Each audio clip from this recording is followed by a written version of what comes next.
Lights, camera, action. Filipino.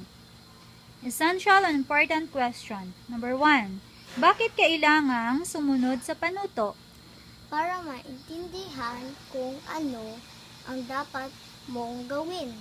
Number 2. Paano nakakatulong ang pagsunod-sunod ng mga pangyayari sa pagkukwento?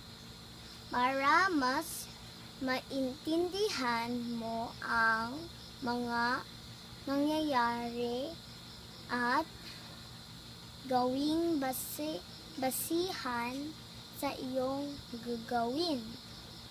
Number 3. Ano ang pandiwa? Bakit kailangan itong matutunan? Para makita mo lila kung saan ka gagalaw o kikilos. Number 4.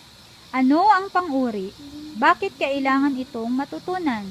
Para maisalawawan ng nakikinig sa kanilang sarili.